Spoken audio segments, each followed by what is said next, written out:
नेक शेर और चालाक लोमड़। मृगराज के परिपालन में जंगल का परिसर बहुत ही सुखमय और हरियाली से सराबोर था।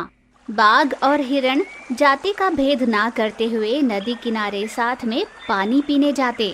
हाथी के ऊपर चढ़कर खरगोश जंगल भर में घूमता हुआ उसे इधर उधर की खबरें सुनाता। मृगराज के गुफा के पास में ही चालाक लोमड़ रहता था। वैसे शेर और लोमड़ के बीच अच्छा संबंध था, पर लोमड़ के मन में हमेशा ही दुर्विचार रहते थे। बेकार ही इस जंगल में मेरा जन्म हुआ है। ना मैं कोमल कोमल खरगोश को खा सकता हूँ और ना ही हिरण का खून पी सकता हूँ। हमेशा फल पत्ते यही खाना पड़ता है। मन में ऐसा ही सोचता हुआ लोमड़ गुफा के अंदर चला गया और वो हमेशा मृगराज को कपट भरी बातें ही बताता था। मृगराज नमस्कार, सुबह के सूरज की किरणों की तरह चमक रहे हो। यूं उसकी तारीफ कर उसे मक्खन लगाने लगा। क्या बात है लोमड़, आजकल तुम भी बहुत ज्यादा आरोग्यवान और चुस्त नजर आते हो। सब आपकी कृपा है मृगराज। यहाँ हर रोज फल सब्जियाँ जो खाने मिलती है, शरीर तंदुरुस्त और मन चुस्त रहता है।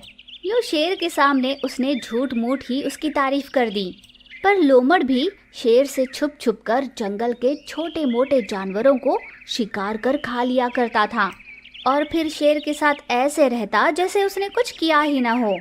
एक दिन शेर और लोमड़ जंगल की सैर करने निकले कि उन्होंने देखा कि एक बूढ़े हाथी को कबूतर केले खिला रहा था।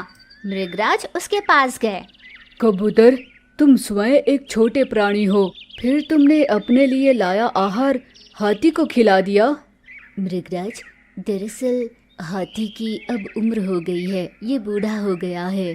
मैं ठहरा जवान, मैं जब चाहे अपने लिए आहार खोज सकता हूँ। पर हाथी दादाजी की ऐसी हालत नहीं है ना। हाथी दादाजी ने इस जंगल की खूब सेवा की है। ऐसे सेवा भावी बुजुर्ग की सेवा करना मैं अपना भाग्य मानता हूँ। यूं इतनी छोटी उम्र में कबूतर ने बहुत बड़ी बात कर दी थी। उसकी इतनी उदारता और उच्च सोच से शेर राजा उससे बहुत प्रभावित हो गया। बहुत बढ़िया, आज से तुम मेरे मित्र हो। यूं शेर ने कबूतर को खूब सराहा। इस तरह उस दिन से शेर और कबूतर के बीच बहुत अच्छी दोस्ती होने लगी। पर लोमड़ की नज़र उस कबूतर पर थी।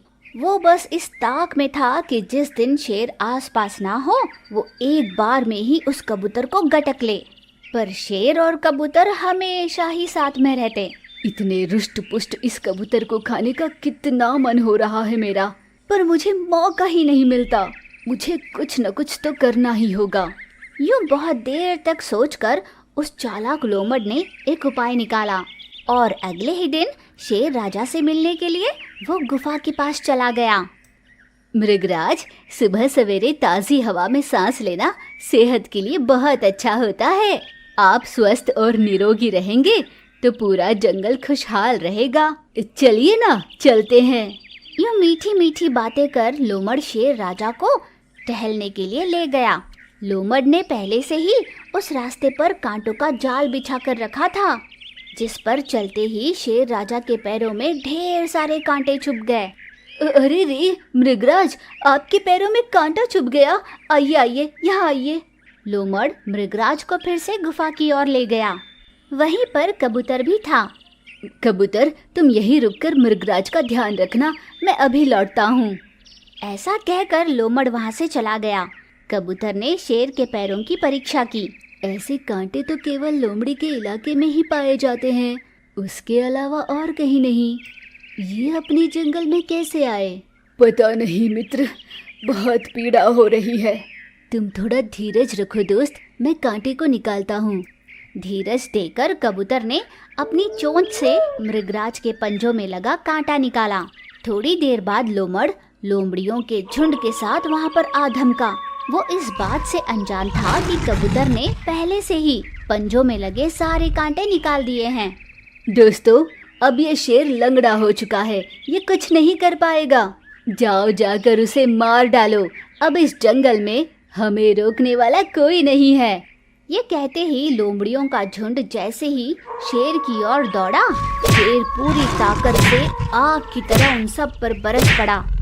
सभी लोमड़ियों पर एक साथ उमड़ पड़ शेर राजा ने सब का खात्मा कर दिया और उस चालाक लोमड़ का भी। मैं इतने दिनों से कांटों को फूल समझ बैठा था, बहुत बड़ी गलती हो गई। तुमने अपनी नीयत नहीं बदली ना। गुस्साया शेर राजा मरे हुए उस लोमड़ के सामने खड़ा होकर कह रहा था। फिर शेर राजा की निगरानी में और कबूतर के नेतृत्व में जंगल का परिपालन और भी अच्छे से होने लगा।